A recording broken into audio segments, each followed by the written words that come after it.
So the Golf Gambling Podcast on the Sports Gambling Podcast Network is brought to you by Cut. Cut is the peer-to-peer social betting platform that's U.S.-based and available in 40 states. Head to cut.com, that's Kutt.com, and use promo code SGPN for a 10% deposit bonus. And Underdog Fantasy, play their fantasy pick'em chance for a chance to win 100 times your money in the NBA, NHL, college basketball, and golf. Sign up today and use promo code GOLF SGPN to get a 100% deposit match. And we're also brought to you by Champs. Run your own match madness pool and enter Champs free bracket contest for a chance to win $1,000. Go to sportsgamblingpodcast.com/champs to enter today. And Hall of Fame Bets, the sports betting resource platform for parlays, player props, and game lines. Download the Hall of Fame Bets app or visit HOFBets.com and use code SGPN to get 50% off your first month and start making smarter bets today. All right, D-Gens, welcome back.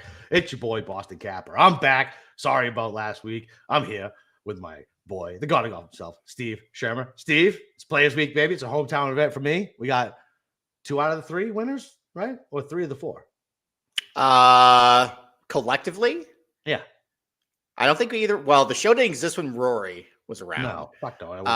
COVID canceled everything. COVID won in 2020. Did you have COVID in 2020 winning? No, I didn't. I was very upset. First of all, St. Patty's Day is this week. It was the worst St. Patrick's Day of all fucking time. I live in Florida. The rest of the country was kind of shut down. Florida was still holding strong. They made the announcement they're shutting down the bars on St. Patrick's Day. Tom Brady fucking signs with Tampa Bay Buccaneers. I will always remember this as the worst St. Patrick's Day. And keep in mind, I was flying to fucking Iraq one day on St. Patrick's Day and took a shot with my father in the airport before I was on my way to a war zone. And fucking that St. Patrick's Day, much better than the COVID Tom Brady leaving the Patriots St. Patrick's Day. I'm sorry you had a terrible day that day. You know, of everybody in the world, I'm sorry you had a terrible day that day. Yeah, correct. Yeah. Correct. Yeah, it was pretty bad for everybody. I think I couldn't find toilet paper, I think, anywhere in town that day. So yeah, fun times explaining that to our kids. In about like 15 years or so, but no, my kids are all old enough to remember. That's true. All right, well, it's the Players Week, and listen, I did my preview on early Monday morning. Thank you anybody who joined it, but I think we should actually turn it over to Capper because, like he said, he lives 10 minutes away from TPC Sawgrass. He is the aficionado of everything fun to do while you're at the golf course. So you are going on Friday? Yeah, going on Friday.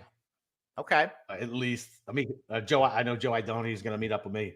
I think me, Joe, and CP are all going to go out for drinks after on Friday night, and I'll show him around Ponte Vedra and show him what's going on down there. All the plastic 50 to 60-year-olds, and yeah, all where the money is in Jacksonville is PV. Super fun.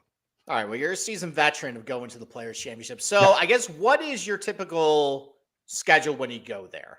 What holes do you like to see? Where do you like to post up? Why don't you tell everybody who might be going to the event this week?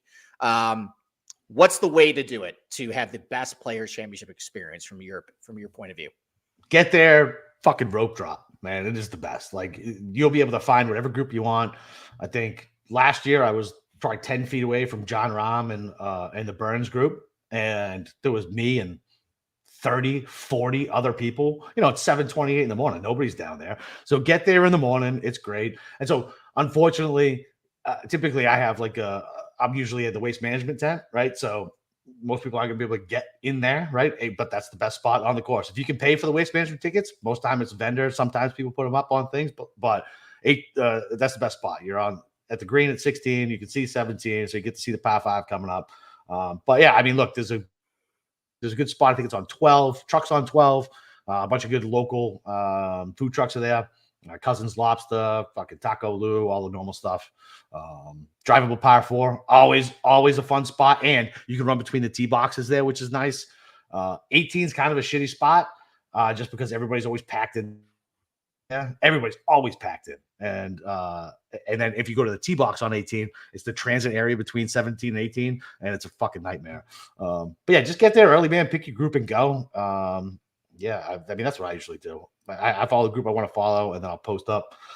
But I get to post up in a tent. So, I don't know. I post up on 16. Yeah, 12 is you told a tale one time about how you and your buddy got into it with Brandon Grace. Yeah, Tommy. The fucking Brandon Grace was a complete dickbag to Tommy. I was going to get us beers, and I came back because we're sitting in the spot where we know people are gonna they're gonna sling it right. Like we want to sit over here and see what balls we can get. And Brandon Grace lost his ball fucking right. Tommy's digging around in there, and he finds his ball in a palm tree. He's like, about time, thanks, fellas, or something like that. We were like, fucking what? and this is the same tournament when Kevin Na was a complete dick to Tommy, because Tommy's Korean, and so he said something nice to him in Korean, and he completely blanked him. And Tommy was there last year as a volunteer, and this is where we found out Brian Hammond was a complete cunt. Fucking like hated the volunteers, was a complete asshole to everybody, throwing fits, making slow play. That's why I can't believe he won the goddamn British Open.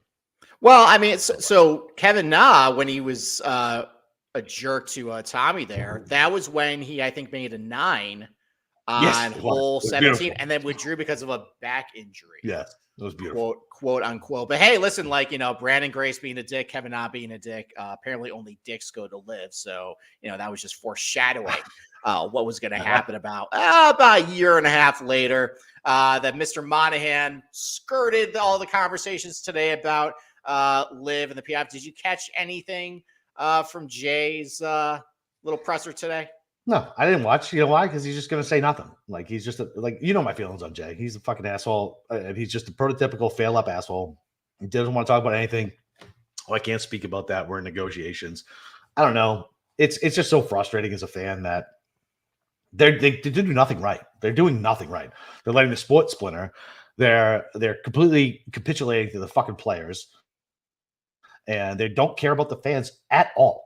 At all. Like, not even a little bit. And it's just frustrating, especially as like a diehard golf guy. Like, dude, I fucking love the gambling, love the DFS, love everything about it. And I'm a golf fan on top of that. And they don't cater to us at all. Ask the fans what we want, not what fucking Patrick Cantlay and Xander Schauffele want, because they don't give a shit. They just want more fucking money. They don't care about winning. That's for goddamn sure. And it's just frustrating as a golf fan. I mean, listen, apparently Jay's been in a couple focus groups, though. He spent a lot of that presser saying, like, what people talk about. Like, they want to see more golf shots. They want less commercials. They want all that stuff. So apparently you just weren't listening to Jay Monahan. You're not going to take Jay at his word there based on what he hears from all the focus groups? No. As somebody who worked at a company who was taken over by Bank of America during the financial crisis, and this asshole was a CEO, or not a CEO, but below the CEO, and a very trusted right-hand man of Brian Moynihan. Jay can go fuck himself. It was Jay Monahan and Brian Moynihan, and you could square them both up. They both blow. All right. Well, I mean, nothing was really said. You're right. I watched. I get highlights on Twitter. Like, whatever.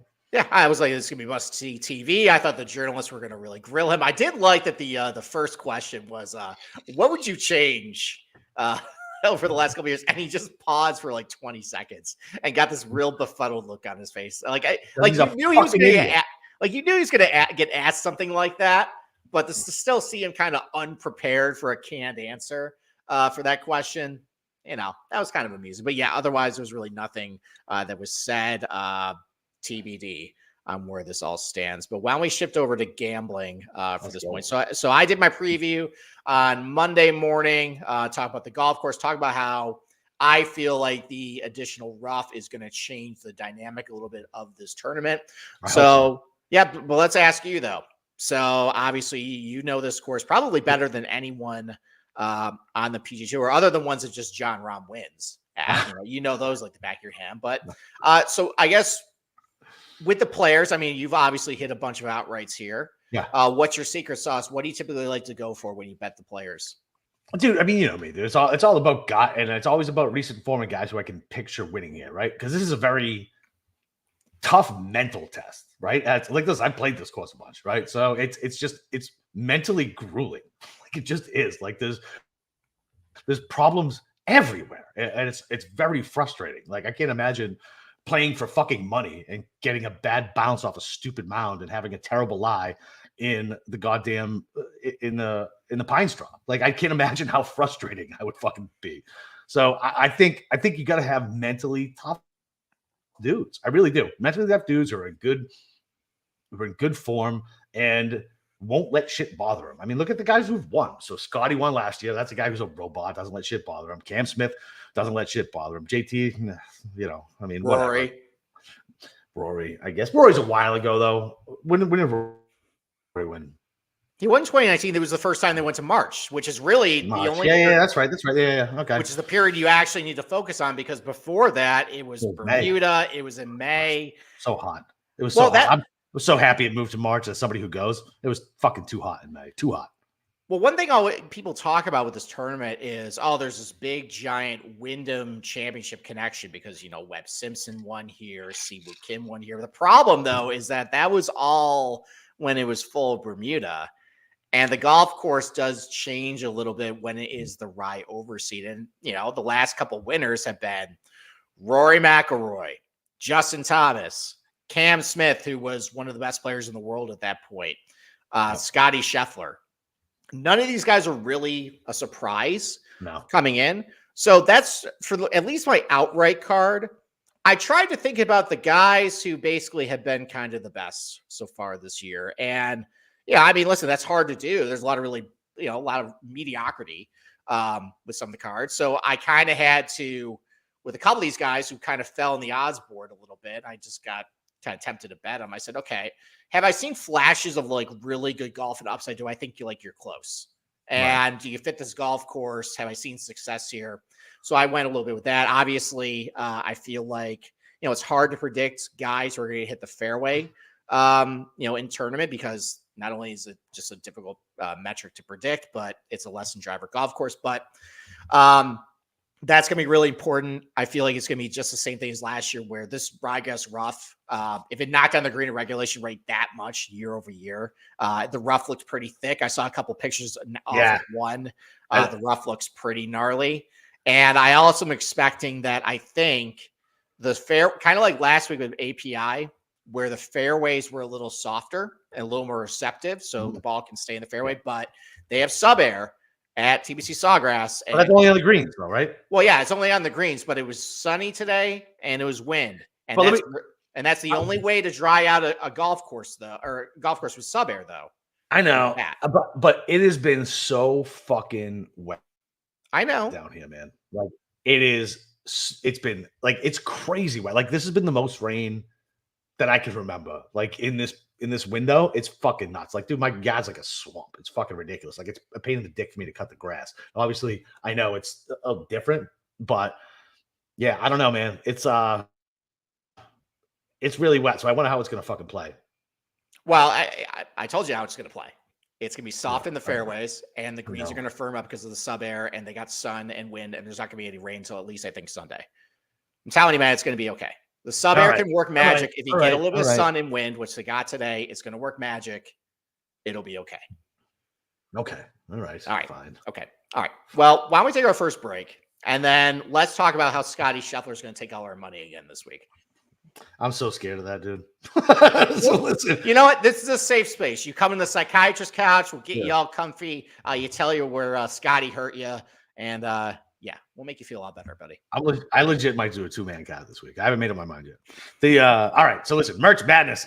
So you got March Madness coming up. Obviously, we got 15% off everything in the merch store with promo code Madness. We got new golf hats. Cam designed some awesome new shirts that are coming out here in the next week. So get yourself 15% off. We got some of the block lettering hats, flat brims and trucker hats. Go check those out. And Cut. It's a peer-to-peer social media betting platform that's U.S. based and available in 40 states. Peer-to-peer social betting is a new and better way to bet. Bet directly against your friends or other users on sports, politics, pop culture, and other events with verifiable outcomes with tons of fun and social features that give it the feel of a betting social network. Plus, Cut lowers the VIG and fully customizable odds. You can create your own odds. So Cut handles the payment side of things, so you're never going to chase down anybody for money. Social features like group chats, betting leaderboards, head-to-head history, user profiles, fan groups, and more. Plus, you get cash back every single time you bet against your friends and other users. So download Cut today in the App Store or go over to cut.com, that's Kutt, and use promo code SGPN for a 10% deposit bonus. And, of course, Underdog. It's the easiest place to play fantasy sports. It's the fastest growing fantasy app in the industry. Everybody outside of Florida, congratulations. Florida's a moron. And let this thing go. It was my favorite app to use. I used it every week on multiple sports, so you guys should too. You got pick'em games, you got rivals. All you got to do is go higher or lower of the total, of whatever looking at, birdies, threes, assists, whatever. It's awesome. I am legitimately, I hate Ron DeSantis for letting this thing leave my state. And if you sign up with promo code SGPN to get your first deposit doubled up to $100, as well as an instant pick'em special. Visit underdogfantasy.com and find them in the App Store. And don't forget to register with promo code Golf SGPN to get your first deposit doubled up to $100, as well as an instant pick'em special. Must be 18 plus and present in a state where Underdog Fantasy operates. Terms apply. Conservative play. Call 1-800-522-4700 or visit www.ncpgambling.org. Okay. All right, let's start at the top of the board. So let me ask you a question. So right now, Scotty Scheffler's like plus 550, plus 600. Like, Yeah, I got him at 6. Yeah. Oh, you got him at 6. No. Okay. I can see him at 6. I haven't bet him. Okay. All right. So there's DraftKings this week, they're basically offering 3 basis points to bump a guy up. Now that's not really a whole lot. That's what he won at last week. But if I offered you the ability to take Scotty up to 9-1, would you just single bullet him and just call it a day? I wouldn't single bullet him, but I'd make it. I would be a 2-man card. Okay. It would be Scotty, and then there's another guy down the board that I want to bet, and then I'd probably shadow bet Keegan just because.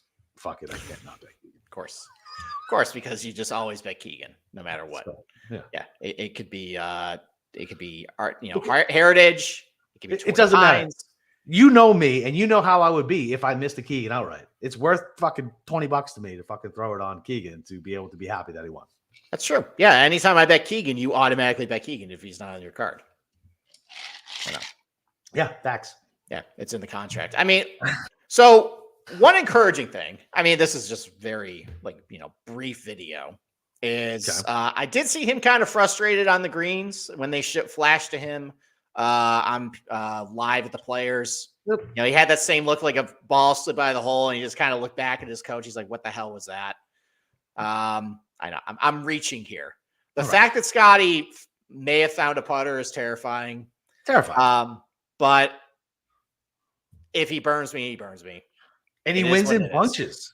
He wins in bunches. He wins back to back. Like, I'm not worried about him winning back to back. Mm-hmm. He does. And he only seems to win between the months of February and April, by the way. That's fair. Yeah, that is fair. But now what? We've had how many 50, 60 years of Sawgrass? Ooh, excuse me. And there's no there's been no repeat winner. That's something. I think that is something. I mean, we talked about this. There's a lot of volatility at the golf course. Course history is not all that helpful here. You look at a guy. I mean, I think even looking at like Cam Smith, where he wasn't very good at Sawgrass, and then he had a 17th place finish the year before, and then he won the thing. Apparently, that's really the only trend is, I think 14 or 15 of the last winners of Sawgrass have finished like 25th or better the prior year. Okay. Yeah, really. It's, I don't know. I can buy that. Yeah, I mean, I buy that more than the winners come from AM PM wave split.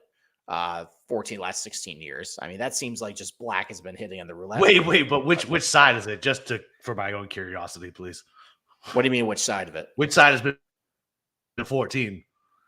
Oh, apparently 14 last 16 winners of Sawgrass have been in AM PM tee time first 2 days. Interesting. Okay. There's nothing really to it though.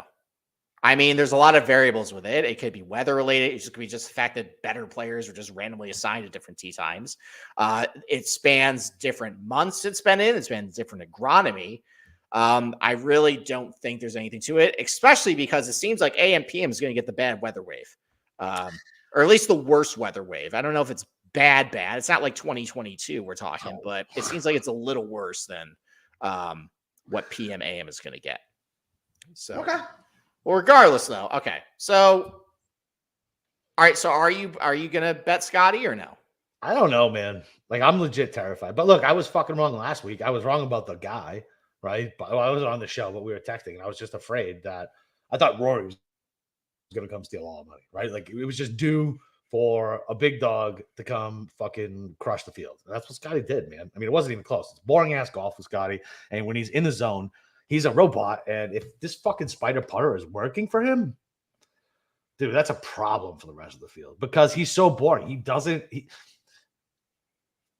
Tell me if I'm wrong about this. He never really takes crazy shots. Like, he doesn't go for it's not like, oh, what an aggressive shot by Scotty. I don't know if I ever heard that. Like, what an aggressive shot by Scotty. Like, I feel like he just plays it safe, plods around the field, and he's so good fucking tee to green that he's just waiting on his putter to heat up. Does that make sense? I mean, maybe. I think it's hard to distinguish sometimes what's aggressive and what's not aggressive because he hits everything close. That's fair, I guess. That's fair. I don't know. I mean, that's an interesting take. I just think he just is on just the best ball striking heater since Tiger. And he should have way more wins. He should have more wins. Well, why do you think that is? Because he was missing every 5-foot putt, man. I know. And dude, what was I texting on fucking Friday when I was driving? And it was Saturday when I was done with gymnastics with my kid. I was listening to PGA radio and they were spitting off all these fucking stats. Like he was 0 for 11 from 10 feet, and most people hit 40%. Fucking the worst from 3 feet, the worst from 4 feet. And he went out Sunday and fucking buried everybody. All right. Well, hot take, Scotty Scheffler is really good. If you want to single bullet him, fine. I mean, just saying. That's the end of this analysis. Let's go down the card. Rory's struggling. Rory is openly admitting that his irons are an issue. Apparently, he said that his driver swing is really good, but it's causing his irons to be off right now because he's and somebody was breaking it down on Live from Golf or Live from the Players. Anything that's on the left, he just is overcooking it. And that's why he kept putting balls in the water on number 6, yeah, exactly. Last week, because they were putting the pin on the left, and he tried to get close to it, and he just kept sending everything left. That's an issue, and that's not something I really want to back from him at a golf course that is really punishing for loose ball striking. Yep.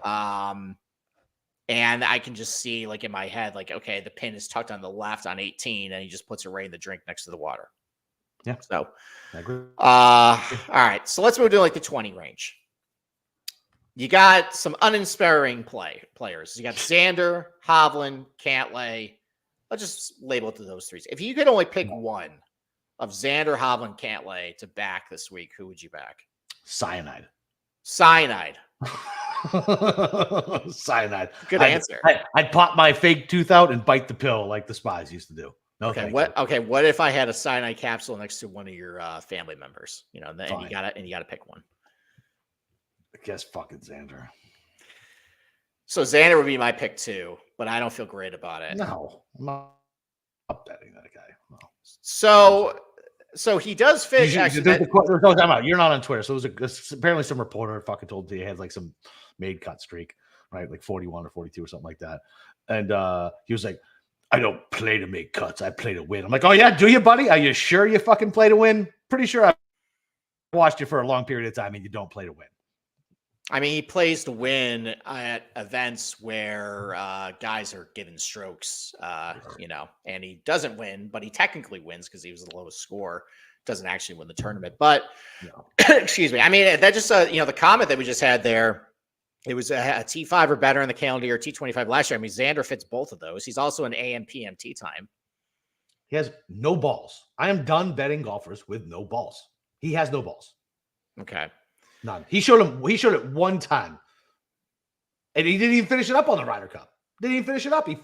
He choked away my parlay. He's the only asshole golfer who lost in the Ryder Cup to bust up like an 8 fucking matchup parlay for me. He has no balls. I hate Xander. All right, so if we're going on the trend of like just really good ball striking coming in, because that's another thing I noticed. Like a lot of the guys just have been winning the players, trending with their irons, just trending tee to green. Like it's not like a surprise that they win. And the way Xander's been hitting it, it wouldn't surprise me if he won. What would surprise me is he's the last 3 times he's been the players, he hasn't driven it all that good. And with the rough up, this is going to be a place where you got to drive it pretty good and hit a lot of fairways. I don't know if Xander can do that. He also made a comment too that if the golf course does end up firming up a little bit, that's not a good thing for him because he wants to have driver in his hand as much as possible. And when you take driver out of Xander's hand, it's one of his biggest weapons. It doesn't go great for him. So, I mean, if I had to pick up the 3, Xander, Hovland, or Cantlay, I'm probably picking Xander. The fact that he finished second on a Bermuda Players is a miracle to me. I'm not sure how that happened,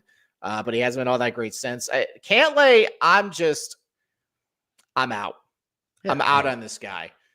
And maybe people were looking like, because he missed 3 straight cuts, I think, from like 2019 to 2022. And people might think, oh, well, 2022, bad wave split, right? Bad weather. No, I can reportedly say, because I bet Cantlay in 2022, he was on the good draw and he still missed the cut. That's how shitty he played that week. Yeah. For whatever reason here, despite the fact that, he's had success at Dye golf courses, TPC Louisiana, Harbor Town, even the stadium course with Amex. He's had success all the places, success on overseeded services. Does not translate here for whatever reason. The ball striking has been so up and down this year. Really flaccid performance at Bay Hill. I'm just out on him. And as far as Hovland goes, the one thing I can say, the iron play has been at least okay. And it seems like around the green now has just gone completely to shit ever since he got rid of his coach for that. But I do remember us talking about this, I think in 2021, saying, oh, well, his around the green game is just so bad he can't do well with the players. Right. I mean, he had to finish in top 10. Something's off with him. Something's not right. He looks the vibe is off with Hovland. So yeah, I feel like the swing's off. It's not just the short game. I feel like the swing is off in general. Well, I think off the tee too. He's not driving all that good. Like, what's he been doing? His last, couple tournaments, Hovland. I mean, he lost strokes last week, gained at Genesis, was okay at Pebble. Yeah, I mean, he's not driving it like Hovland levels, at least recently. So I'm probably off that. So, all right. So under 30-1. Did you bet anybody here or no? No. Okay. All right. I didn't either. So I guess these guys, I think I'm just done. So not even Max Homo's game. Not even Homo's gained a little bit of steam this week. No, not in Florida. Not in Florida. Mm-mm. Okay. I mean, he's been good here. He's been fine. I don't think course history fucking matters here that much. It's so volatile, man. Like you miss a couple swings and you're dead. You're just dead. Like you're not gonna win. You know what I mean? Like it's so volatile. It's like this is. Can you think of a more volatile course on tour? Maybe besides PGA National. Yeah. Okay. PGA 3M maybe.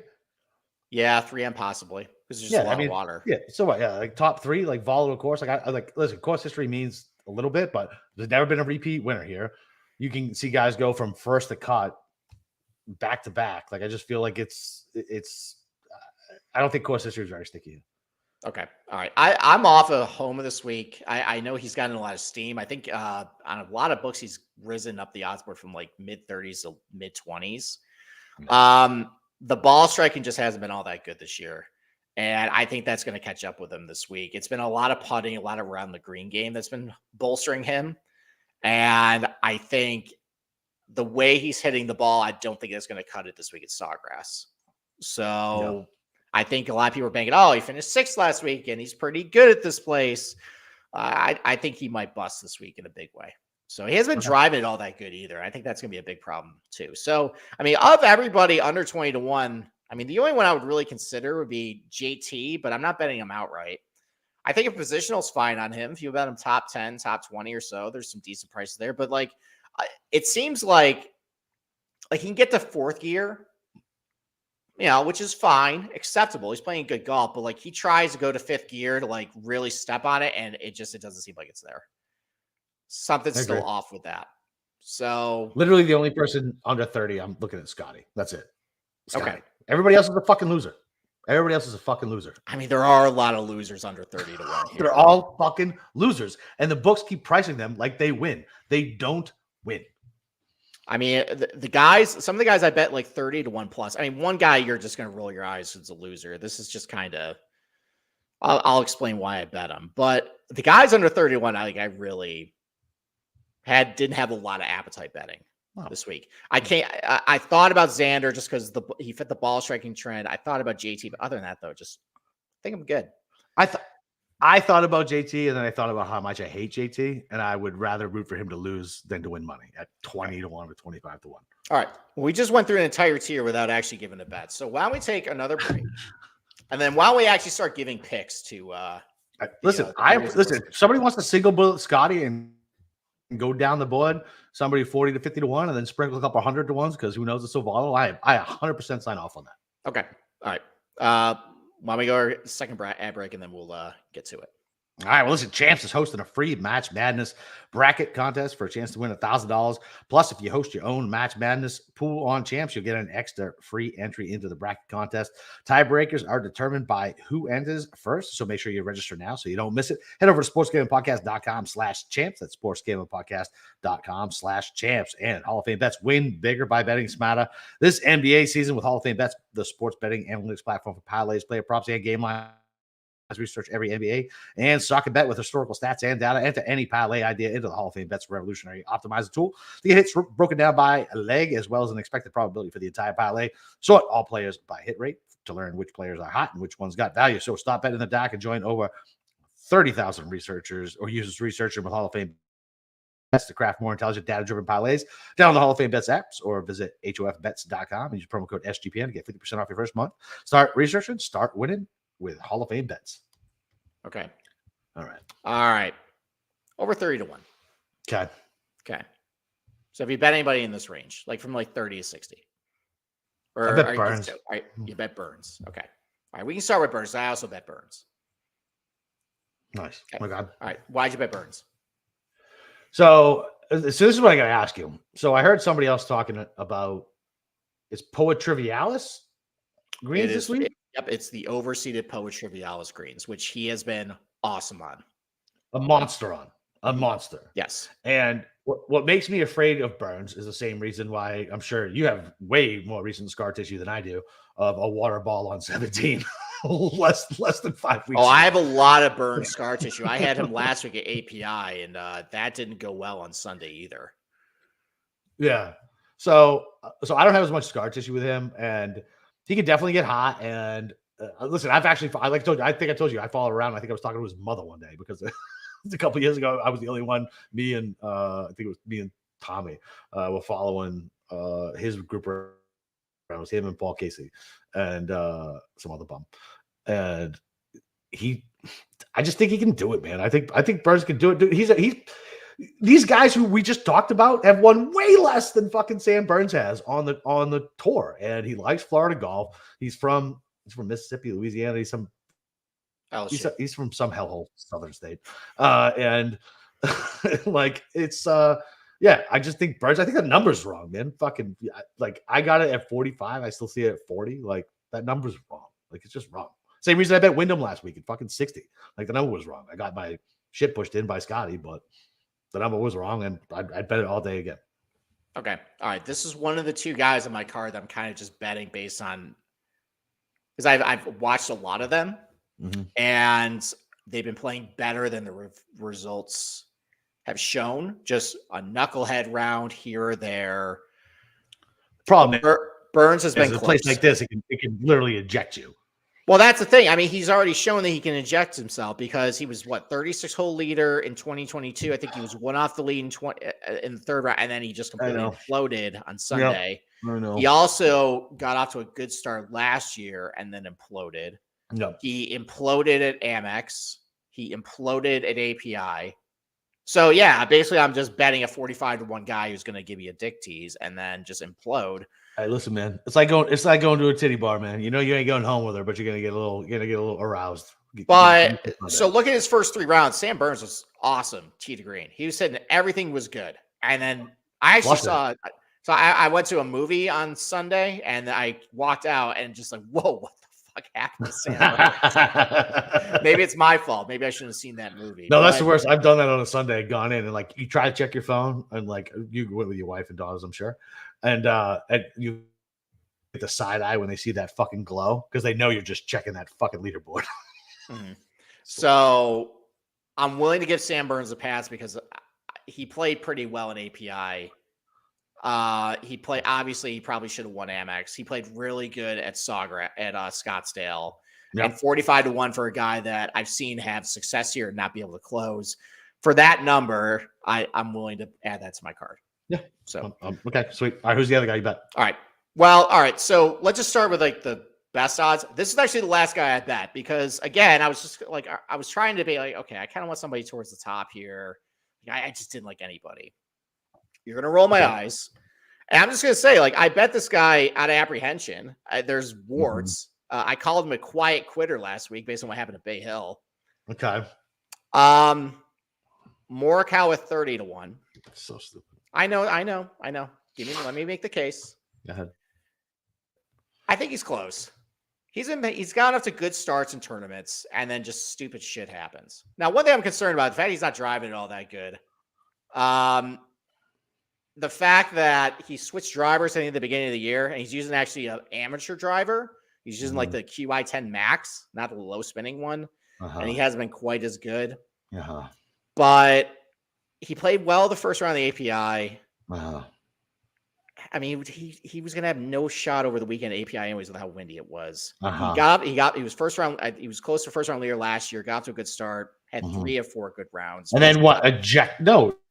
Saturday. He eject after Saturday he ejected. Sunday he played better. He finished 13th last year. So listen, I don't love it, but I'm trying to target quality ball strikers, accurate ball strikers. Thanks. He did switch putters, and that worked for Scotty. It's not even so. Look, Byron. I'm assuming this is Byron. First of all, I'm stealing the stripper Sam. I'm 100% biting that. I said it first on air. The stripper Sam is a great name for Sam Burns. Yeah, he's right. His long irons are falling off too. Like it's not just he sucks at putting. He's mentally weak. This is what I say. He's a fucking COVID golfer. He won the major with no fans around. Like he is just I'm telling you, like he's a guy like what I said. What I look at, I want somebody who I think can go through the adversity and be able to push through, because this course is going to literally just try to break you at every. It's just a mean course. It's super short. People should be able to dominate this thing, and they don't. Like the winning score is still like low teens, like mid teens. I think what Scotty win it last year? 15 under, 16 under, 17, and he won by 5 shots. Okay, 5 shots. My retort to the irons is he's not driving it all that good, and I think he needs to drive it well in order to hit his irons better. I think he's been spending too much time in the rough this year. Yeah. Okay. All right. Listen, I don't feel awesome. I don't listen. Listen. All right, listen. Shut the fuck up. My fucking point is, okay. I understand. I'm a little apprehensive about it. I have a lot of scar tissue of any time I write off Morikawa. He tends to shove it back in my face the next week, especially when his odds dip. So, and I've been ice cold this year. So why not go against my instincts about what I think about a guy and actually bet him? Do the Costanza. There you go. There's actually 2 guys like that on my card. And for all you people who are young and don't know Seinfeld, Costanza, lovable loser forever, decided to go against his natural instincts, became a stud. And everything worked out for George for a very long time. Okay. All right. I bet another guy at 35. This is already mushed, but it's on the card. Yeah. Zalatoris. Yeah, I saw it. Yeah. And so thank you for that text, because I would have bet him. So, I mean, listen, like, look at the guys who've been winning Sawgrass the last 4 years since he moved to March. It's been the guys that just, not a surprise. And based on Zalatoris' play, would not be a complete surprise at all if he won this thing. Obviously, the ball striking is awesome. I mentioned this on the Sunday show that he sacrificed speed for accuracy. And given how last year's tournament played out with the longer rough, accuracy had a lot more contribution towards your strokes gained off the tee metric than prior players' championships in tournament, at least. It also emphasized the importance of driving it really good compared to other years. And I love the fact he's driving it really good. Obviously, the irons are great. I don't love the fact that the wrong people are on him. I'm probably one of the wrong people at this point on him, but it's on the card. It makes sense. I'll just go with Zalatoris at 35-1. Capper is still MIA. So I will go into my next pick. Again, a guy that would just make complete sense to win the Players based on his recent play, based on the fact he's been good at TPC Sawgrass. The ball striking has been solid leading in. Hideki 40. I was surprised actually that I saw a 4 in front of his name, considering he was just in the mix last week at Bay Hill. He won Genesis. I think Hideki, who has been good at Sawgrass, the ball striking has been good coming in, solid. Nobody would be surprised if he won. He's also on the betting card at 40. So I'm on Decky as well. Okay. So I would have been on with you, but you sent me the text. Okay. So that I didn't put the money down on it. Yeah, I mean, look, it's Decky, right? And we should have seen it coming. We really should have. Like, we look at bad numbers all the time. We didn't think that Decky was a good play there. He loves the Florida swing. He puts well on this Poa Trivialis, right? Like Phoenix is that, right? Isn't Phoenix that? Yes. Yes. So apparently a couple years ago they mixed some like bent grass into it. It's all Poa Trivialis now, though. Okay. I get so nervous when I have a grass thing and I say it out loud to you. I get so nervous that I'm gonna just get dunked on. So all right, good. By the way, did you know that apparently now everybody has come around on this is not a Bermuda golf course. This is a Poa Trivialis golf course. Unfortunately, though, I think they're still confusing with Poana. Oh, yeah, absolutely. But we're moving in the right direction with this, okay? It's good. Let other people think it's Poana. That's fine. Maybe that's why Max Homa's got a lot of steam this week. Maybe people are, Poa, Max Homa. Yeah, people hear Poa and they just put it on. Yeah, I mean, look, fucking, I like Decky.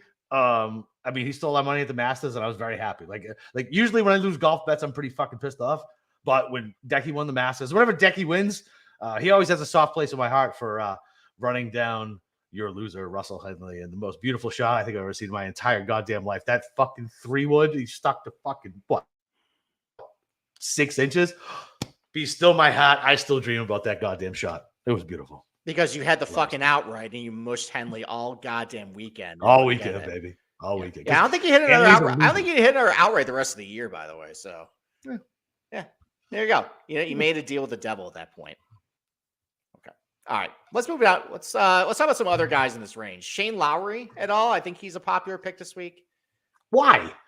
Because he's been playing good the last 2 weeks. The iron play has been trending up. He's been good at Sawgrass. Have they seen him play Sundays? I didn't bet him. He's a positional only play for me, but I think the take is reasonable considering he's trending with the ball striking. I don't think it's outlandish. It's 40-1. It's outlandish to think he will win. He has never won over here. I mean, listen, I'd rather bet Shane Lowry for 40-1 than Cantlay 25-1. Fine, yes, absolutely. All right, but would you rather bet Wyndham Clark 40-1 or Shane Lowry? Well, so here's the thing. Wyndham Clark actually dropped. What'd you get him at? He dropped a 60 on a book. Yeah, so you get Clark at 60 all day. So here's the thing. Again, this is the second guy. Maybe we'll go back to Lowry after I make this Clark point. This is the second guy on my card that I'm just like, I'm just going against my opposite instincts. I notoriously just cannot bet Wyndham Clark correctly. Okay. No. When I like him at a golf course, he fails. When I don't like him at a golf course, he does really well. TPC Sawgrass is not particularly a golf course I would see Wyndham Clark doing well at, considering he can really only turn the ball over one way. You got to hit the ball both directions. So that's a bit of a problem. But I also remember when I talked about this golf course that I didn't think this was a Bryson golf course, and he almost won the Players. I don't think this is a Minwoo League golf course. And he almost won it last year. I remember being comically wrong about Hovland a couple years ago. And TPC Sawgrass is just weird. And he's playing well. The iron play has been trending up all year long, despite the fact he's had some up and down finishes. The ball striking has been relatively good all year long. Maybe he's got a little bit of a chip on his shoulder. I mean, he made 2 really bad doubles on Saturday. Maybe he feels like he probably should have won Bay Hill. He should have. As somebody who had a 60-1 on him, he absolutely should have fucking won. Well, I mean, I just think that, this is probably not a Wyndham Clark golf course, but 60-1 behind, Russell Henley and, Pebbles same price as Tom Hoagie, all these guys. Right, and Pebbles not a fucking Wyndham Clark golf course. No, I mean, how's he got a 60 in a single round? It doesn't matter. It's not a Wyndham Clark golf course, right? It's not. So I figure, you know what? Look, I'm going against my instincts on this one. Why not? My instincts have been horrible so far this season. Got him at 60. Prick. I got him at 45. I want Clark. All right. As well. Okay. All right. Well, back to Lowry. Positional only play for me. Again, I just picture in mind, is Lowry really going to win this thing? And he seems like the bridesmaid. Always. Yeah, and I got a decent top 20 unit price on him, plus 175. No dead heat. I'll just go with that. That's fine. Okay. All right.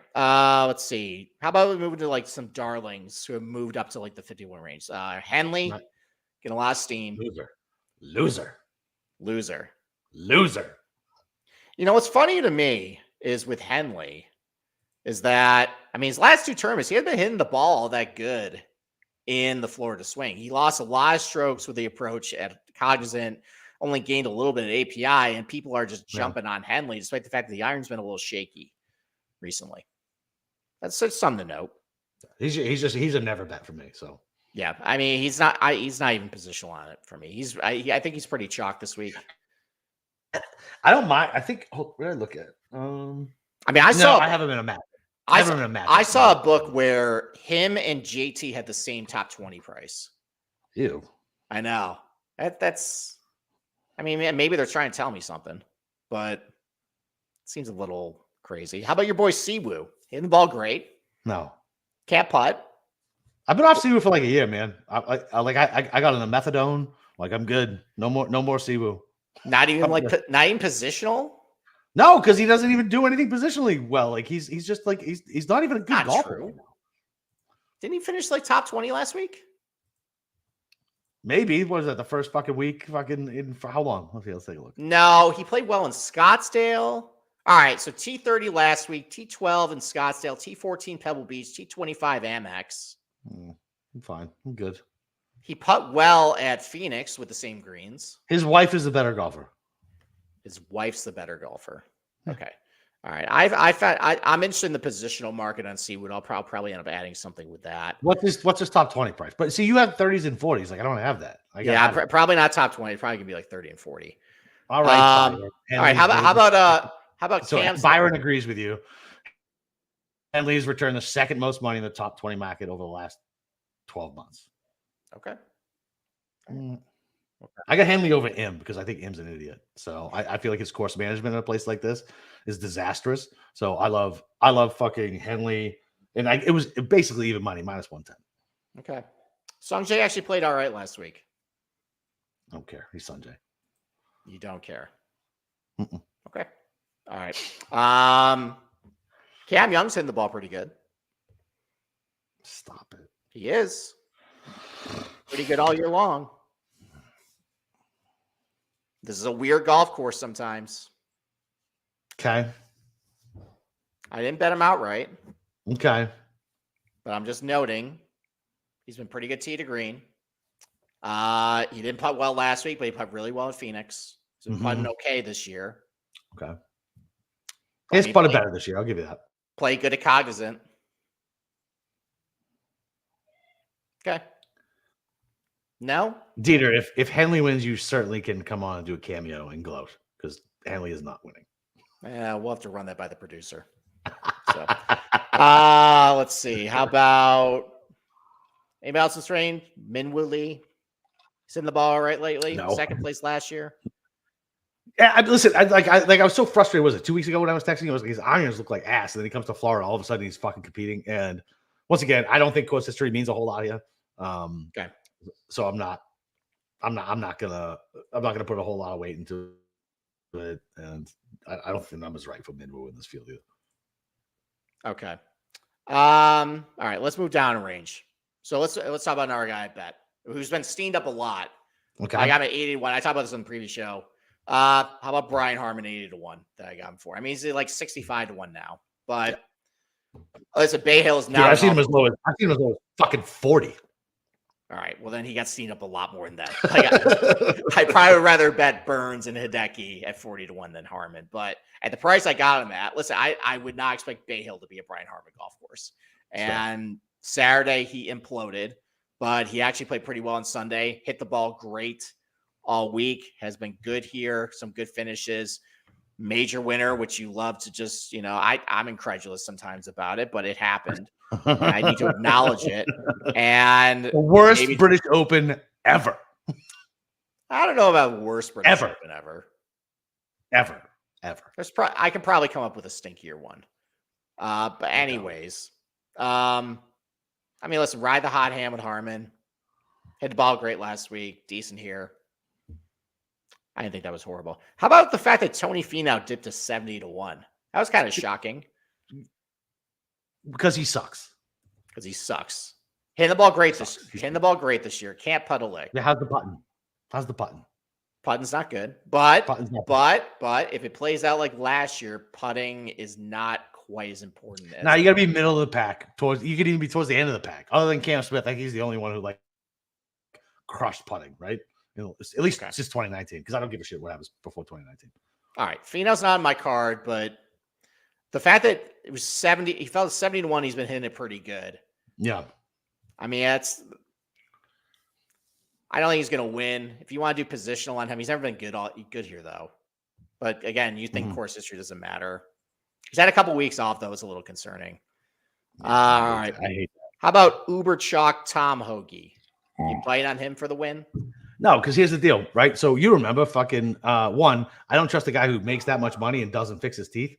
And the fact that he did it all, he gained all those strokes he set the course record on Sunday. He was so far out of it. And look, you can say this thing about Hatton where he backdoored that the second, and like it was I don't know. I don't trust Hoagie at all. Any course he's supposed to play good at, he doesn't play good at. It's Tom Hoagie. What's the number?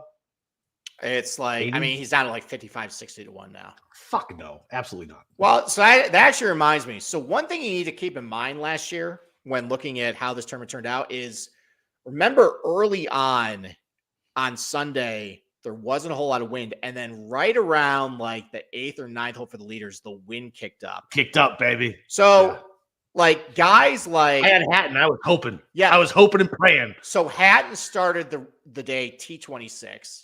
Hideki was T26. Homa was T26. They all finished inside the top 10. Dude, Hatton came in second. I had Hatton money, and he posted a number, and I was like, oh, the wind's kicking it up on 8 and 9. I might have a shot. And then Robot Scotty Scheffler went out and said, no, you don't. And by the way, Hatton shot out of the fucking pine straw on 18, one of the best shots I've ever seen him as well. I think it's fucking gorgeous. Yeah, I mean, we've been complaining a lot about leaderboards this year. You want to hear the leaderboard heading to the final round last year, the players? Yeah, come on. All right, so Scotty was 14 under. Second, Minwoo Lee, 12 under. Third, Cam Davis. T4, Tommy Fleetwood, Christian Bezadenhout, Aaron Rye, and Chad Ramey. Ramey, that cocksucker fucking stole my first round leader. I had Morikawa first round leader, and Chad fucking Ramey stole it last year. T8, Sung Jae, Tom Hoagie, David Lingmerth. It's pretty gross. That's not great. Pretty gross. Not great. So all right. Who else we got? Who else we got longer shot? All right. I mean, some ideas for positional only bets. Wait, do you have any more outrights? You don't have anybody? I have one more. I have one more outright, like a little farther down. But like some other guys that like I bet positional, or considering positional. You know, Keith Mitchell's hitting the ball really good. He's got a couple of top 40 finishes here. That's on my radar. Nick Taylor hitting the ball pretty good. Hasn't been all that great at Amex, but he putted really well at Scottsdale. I just like the ball, how he's hitting the ball. Accurate hitter. Seems like a guy who would do pretty well at TPC Sawgrass. Let's see. I mean, Adam Hadwin's been good here, hitting the ball okay.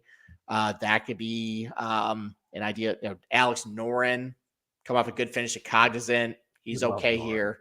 You love Noren. I didn't bet him, but I think that's an option considering he hit the ball really good at right, so who else did you bet long run? Who else did you bet? All right. Well, I mean, I've already said it on the preview. Billy Horschel 200-1. He's no longer there, but Billy Horschel 200-1. Why are you leaning back there? I have no opinion. I can't get this guy right. I won't put any money on him. Oh, you know what? I actually should put money on it. I should put money against him. Whatever matchup it is, I will put money against Billy Horschel because whatever dollar I lay against or for Billy Horschel, it goes the opposite way. So I will bet against Billy Horschel the first round for you because I love you. Do you want to make this maybe a cut bet? Oh, let's do that. Okay. All right. Why don't I bet Billy Horschel? And why don't I name some guys just kind of around in the pricing that maybe you can back? Okay. No, let's look at like tea time. All right. Actually, you know what? I got the perfect guy. You got it's your boy, Billy Horschel or Doug Ginn. Oh, Doug Ginn all day. Let's go. Okay. All right. Let's make that the cut bet. Okay. I'll back Horschel. You bet Doug Ginn. Yeah. What do you? Uber chalk 25% DFS owned Doug Ginn. What can go wrong? What can go wrong? He's been hitting the ball great, guys. It's just gonna stay that way. Billy fucking Horschel. Listen, he's a local guy. And like I said, look, he does a lot for the fucking community around here. And I like fucking, like, he's fine. Like, he's a Gator, and I'm an FSU fan, but. I mean, look, like, he hit the ball really good at Cognizant. I mean, when Billy Horschel gets on, like, he tends to go on little runs. And I remember him doing this last year at TPC Twin Cities, where he had a good showing out of like nowhere. And then at Wyndham, he contended. Maybe we're going to get that again this week. I mean, with how his game is, there's no reason why he shouldn't be good here. I mean, maybe it's the fact he lives in Ponte Vedra and he puts a little bit too much pressure on himself. He hasn't been all that great here, but I think he's going to have a solid finish based on, I think he's back in form. So I'll back him against old Doug Gim, your boy, on that one. That works. That's fine. All right. Let me ask you about this. So all of a sudden, Eric Cole has herpes. Nobody wants to bet him anymore. Everybody's dialing. He's been one cut. He topped 25 last week on a course that doesn't fit him at all. This is a course that fits Mr. Eric Cole. Accurate off the tee. Scrambles his ass He's off. Not accurate off the tee. Accurate enough off the tee. Accurate enough. Okay. It's like Gary Woodland. If he clubs down, you keep talking, and I will look up his driving accuracy percentages. Okay. But if you're pulling from Data Golf, I don't believe their stats. I'm not pulling it from Data Golf. I'm pulling it from the PGAtour.com website. Oh, even more fake news. Oh, even more fake. They say this is the best tournament in golf for all the best players, which is factually incorrect. Okay. All right. So small sample size. Eric Cole, I will give you credit. He's 53rd in driving accuracy this year. Thank you. Last year. What is the least? But time out. What is the least thing that matters? Last year he was 163rd. But what matters least here? Driving accuracy. No. Yes. That's not last year. In general. And you know what the but that was without the 3.5-inch rough now. That's fair. Fine. But he's going to be clubbing down. He doesn't need to drive it. He's a little guy. He's just going to hit the 3-wood out. All right. It doesn't matter, man. Listen, he has herpes. He had one miscut. He's been T25 and everything. He's a Florida golfer, and it's 125 to 1. Okay, that I don't. And think about it. I don't hate that. Right. Considering I had 30 to 1. Listen, considering I have closed my eyes, just bets on my card that I feel a little apprehensive about, I'm not going to hate on Eric Cole 125 to 1, considering everybody was betting him 2 months ago. That's totally fine. Thank you. Okay. And then my other guy, who has literally cashed a bunch of top 20s for me. I think it's 4 weeks in a row at this point. Novak. You know, he's got a chip on his shoulder. Did you? He's got a chip on his shoulder. This is my type of guy. Like, oh, you don't want to invite me? Like, I'm going to trip at you on Twitter and get invited. Guess what? He top 20 and got me a 5 to 1 top 20. So apparently it's worse. Apparently they told him he was in the field. Oh. And then they had to renege. Yeah, because old Webb Simpson apparently had to go. Oh, yeah. Got to put fucking Webb out there for the fucking grandpa falling asleep on his couch on a Sunday. God forbid. I hate. Can I rant about this? Like, I mean, I guess I've already said it. So we're gonna have 69, 70 guys in these signature events, and we're gonna cut top 50 and anyone within 10 of the lead.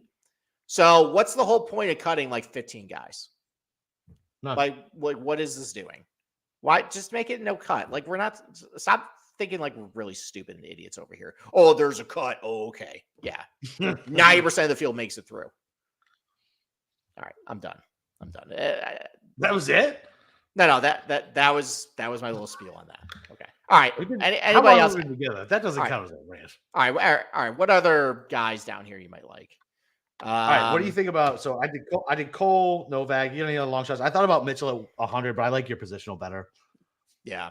I mean, I don't think he's going to actually win Sawgrass, but I think he's a solid enough ball striker that I think top 30 finish might be decent for him. All right, let me ask you about some matchups. I'll ask you about some matchups. Sure. So I bet 2 of these so far. I bet Burns over Fleetwood. I know Fleetwood has a good course history here, but he has just been absolute fucking trash. Okay. Trash. And then I bet Henley over him.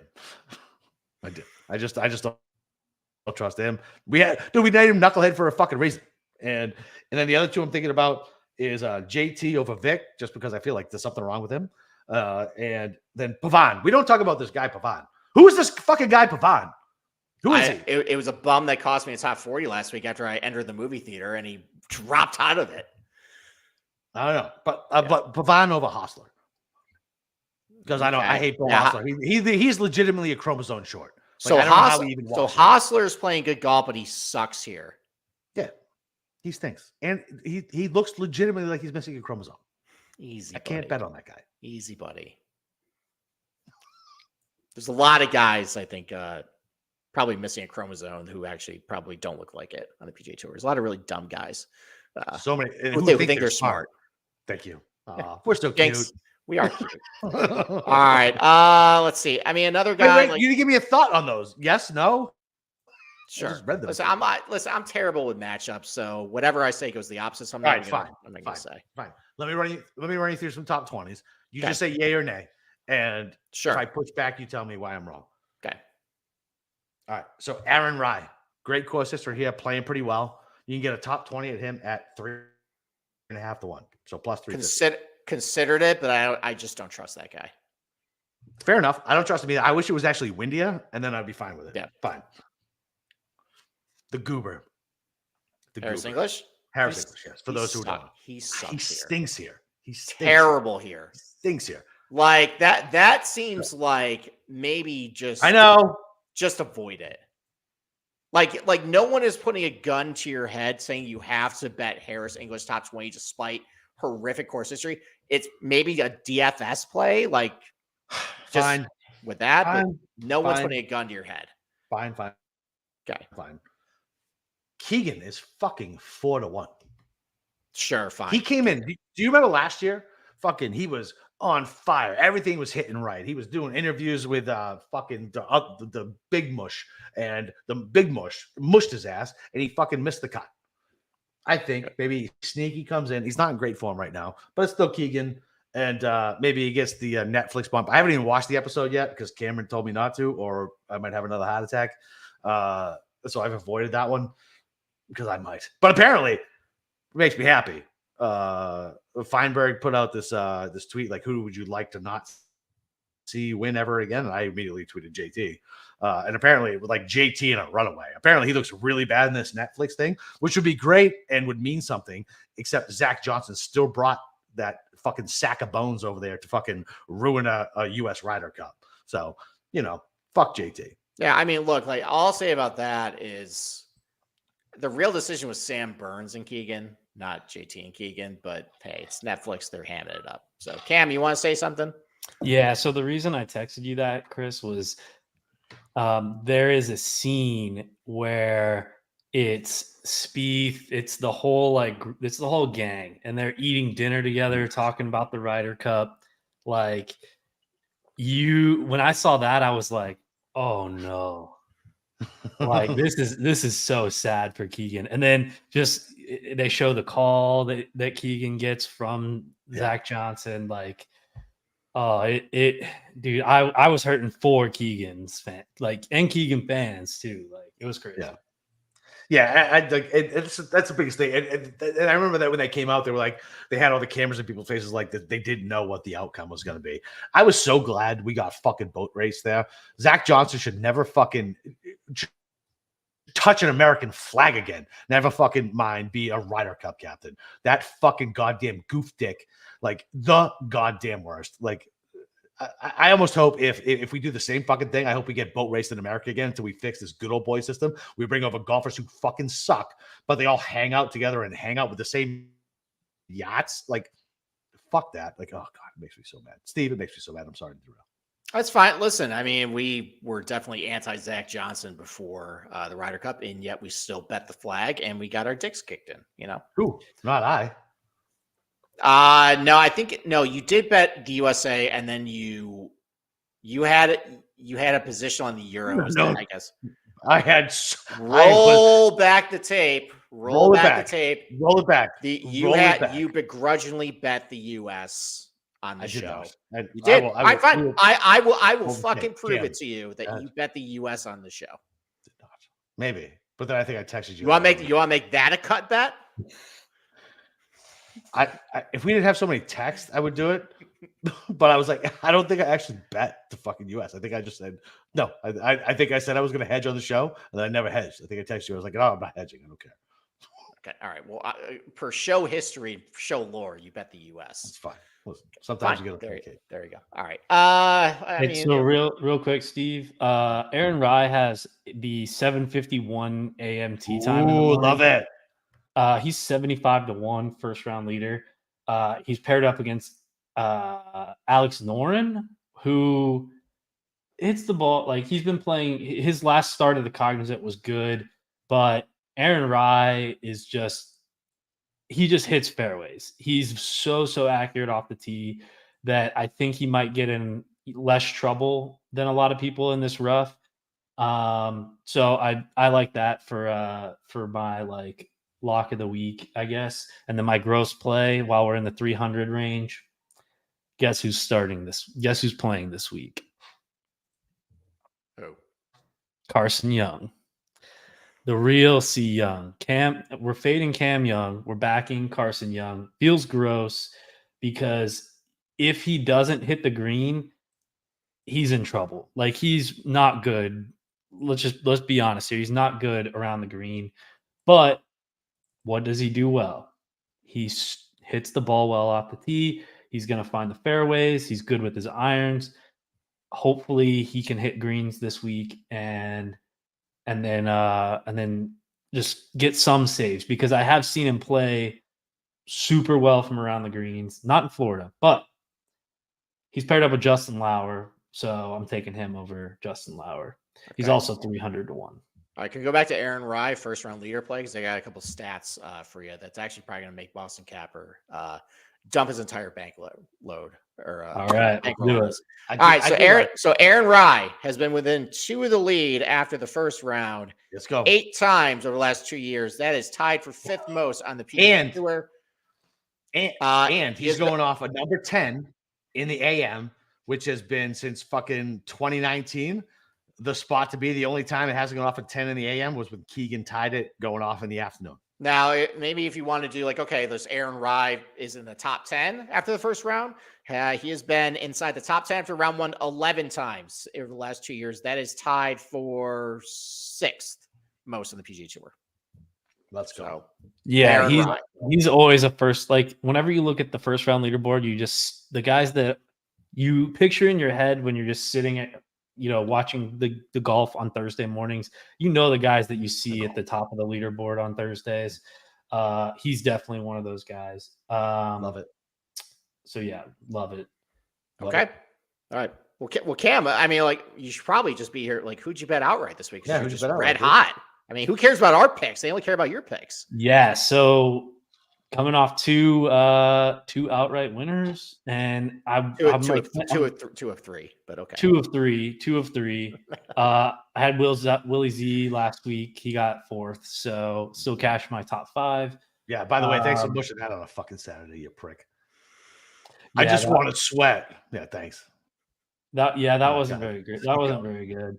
So this is about the time of the year over the past, how long have I been doing this with you guys? 2 years, 3 years? This is the time of the year where you just bet the guys that are playing well. And I think that's why I kind of had some success, because I just like turned my brain off and was like, all right, like, who's been playing well, who plays well on these type of courses, and then that's it. And so I'm betting a lot of gross things. And first I have Sahith, who, this is me throwing away money because he's not going to be very accurate off the tee. He's going to be in the rough a lot. But I saw an Instagram video, and the PGA Tour put out, and they were like top 10 shots from the 2023 Players Championship, and he was on 3 of them. And I'm like, all right, I'm betting Sahith. That's all I need to see. Betting Cam was like me if I was born at his age. I'd be like, I saw this video with this guy had this fucking awesome shot. I'm betting him forever. Yeah. It's not even that. Like, he didn't play bad. Cam, you're a young capper. Jesus, buddy. I know. You're fucked. I'm betting Willie Z. I got terrible odds. This is the gross play of the week. Just Willie Z at 28-1. I'm betting Max. It's most Yeah, I'm betting Max. I'm betting Wyndham Clark.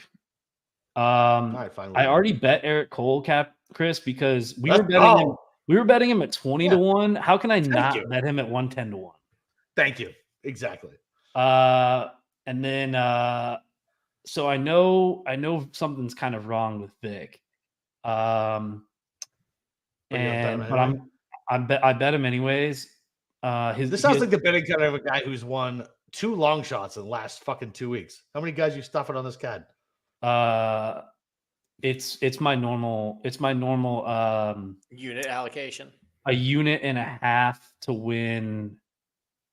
Like I think 10? 7 or 8, something Okay. like, or 10, whatever. It's like 6.5x for the ROI crew out there. Yeah, that's it. Our little boy's all grown up. It is. All I'm very grown up. proud of you, sir. I also have like love you, 7 matchups, but I'm not going to read all of them off because, yeah. No. Post them on the gambling account. We got to go. It's already over now. Yeah. All right. You know how the bosses are. All right. I got nothing else. You got anything else, Capper? That's it. Hey, listen, but if you guys are at TPC, man, hit me up. I'll let you know what hole I'm hanging out on Friday. I'll be bouncing around. Me and Joe Idoni, maybe CP are going out for drinks on Friday night. So hit me up. Let me know if you guys are there. Come buy a beer. Other than that, I guess we'll talk to you. What's next week? It is Valspar. One of my favorite. Valspar. I like Valspar. I love Valspar. I have good history there too. Underrated golf course. Great golf course. Wicked tough. No, tough, and I don't think people appreciate it. And it's got a really cool story about the architect. I love telling on the show. All right. Steve will talk to you about the architect. I'll talk to you about how I lost money on it. And talk to you guys next week. Seriously, hit me up if you guys are in town. Later. Bye.